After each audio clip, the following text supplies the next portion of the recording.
Dostlar, Çinin paytaxtı Pekindən hamıya salamlar. Təbii ki, gəlmişəmsə mənim birinci diqqətimi avtomobillər çəkəcək və elə ən birinci də avtomobil parkı necədir? Kifayət qədər təbii ki, avtomobil yüklü olan bir şəhərdən danışırıq, paytaxtdır. İndi digər yerlərdə daha az ola bilər, amma ümumiyyətlə ilk baxışdan gözümüzə dəyən avtomobillər həmişə bizdə də qeyd olunur ki, burada da yəni bunlar da markalara müraciət edirlər də daha çox. Hərçənd ki, o markalar məsələn bizdə populyardır, amma Çin istehsalı. Tutaq ki, Volkswagen'dir, Toyota'dır, nə bilim Hyundai'dir və s. Yəni biz məsələn deyəndə ki, bəs Çin maşınları, aydın məsələdir ki, var, özlərində yaxşı markaları var, amma biz məsələn burada küçələrdə gördüyümüz, tutaq ki, BMW'si olsun, Toyota'sı olsun, görürsünüz bunları, yəni daha çox, hətta Audi'si də kifayət qədər çoxdur. Yəni bu maşınlar, bu markaların Çin istehsalı olan modellərini biz daha çox görürük. Yəni, məsələn, mən burada Destroyer ümumiyyətlə görmədim. Yəqin ki də o eksport olan maşındır və yaxud bəlkə böyük ölkədir, müəyyən yerlərə görə dəyişə bilər. Li var kifayət qədər, bəli, bu Li bizə tanışdır.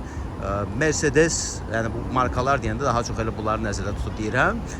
Toyota'sı kifayət qədərdir. Audi'sini kifayət qədər çox görürəm. Volkswagen aydın məsələdir. Aydındır ki, biz həm də rəqəmlərə baxırıq, hər il dəyişən rəqəmlər və s. Məsələn, Nissan'dan da tutmuş bu tip avtomobillər. Yəni bu, belə demək olsa, Çinin avtoparkına biz nəzər salırıqsa ki, özləri nə sürürlər. Bax, görürsünüz, Porsche də var, Jeep də var. Nə bilim, yəni bunlar hamısı bizim bu bildiyimiz, tanıdığımız markalardır da, söhbət ondan gedir. Və bu hazırda elə belə günün gün orta vaxtı, hələ o qədər də pik olmayan bir vaxtda Pekin şəhərinin mərkəzi küçələrinin birində gördüyümüz avtomobillərdir. İndi sonrası nədir, necədir? O aydın məsələdir ki, müşahidə etdikcə bölüşəcəm, çünki başqa şəhərlərdə gedəcəm və ən azından məsələn başqa bir şəhərdə başqa bir avtopark görsəm, bunu məmnuniyyətlə bizim izləyicilərlə bölüşəcəm. Amma bax, hazırda elə kameranı sizə göstərə-göstərə hərəkət edirəm ki, özünüz də görəsiniz ki, bir turist gəlib Çinə düşüb baxanda ki, bunlar nə sürürlər, necədir? Təxmini fikir yaranır da. Məsələn, bizdə küçədə artıq mən bu qədər getsəydim, hansı avtomobilləri görəcəyimiz məlum idi hər halda.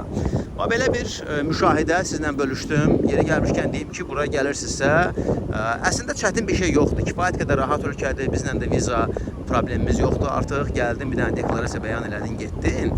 Sadəcə yaxşı olardı ki, Alipay yükləyib, Alipay'a öz kartınızı əlavə edin və hər yerdə çox rahat ödeyə bilirsiniz. Əgər yox, işiniz düşərsə ki, mən gedim buradan, nə bilim, özümlə dollar gətirmişəm, gedim dəyişim və s. O biraz vaxt aparacaq, biraz banka gedəcəksiniz. Bəzən adamlar var ki, 1 saat qalır orada gözləyir. Çünki belə prosedur qəlizdir, yəni bürokratik ölkədir və aydın məsələdir ki, 2 milyarda yaxın insanı başqa cür idarə etmək də asan məsələ deyil. Bu başa düşüləndir əslində. Amma ilk təəssüratlar gözəldir. Maşınları siz özünüz görürsünüz. Parkı, yəni hazırda bu tıxacda dayanan maşınları görürsünüz. Dediyim kimi, nə pik saatıdır, nə də ki, hər hansı bir qeyri-adi bir şeydir. Yəni adi hələ saat 4-5 radələrində gördüyümüz mənzərədir Pekinin küçələrində. Və belə, yeri gəlmişkən, bilirsiniz, buradan 166-nın Çinin bir çox yerlərində artıq avtomobillə bağlı, yəni burada onların komandası var.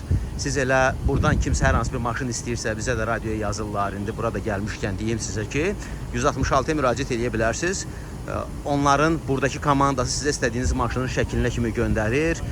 Komplektasiyasına qədər deyirsiniz ki, bu rəngdə falan modeldən istəyirəm və Bakı təhvildə belə deyək. Yəni bütün prosesi siz də ayrı-ayrı adamlarla yox, elə bir komanda ilə danışıb istədiyiniz avtomobili içindən sifariş edə bilərsiniz. Və belə, əslində kifayət qədər qəşəng və rəngarəng avtoparkları var. Xoşuma gəldi. Bu, necə deyərlər, ilkin təəssüratlardır. İnşallah növbəti çox sayılı çəkilişlər etməyə çalışacağım.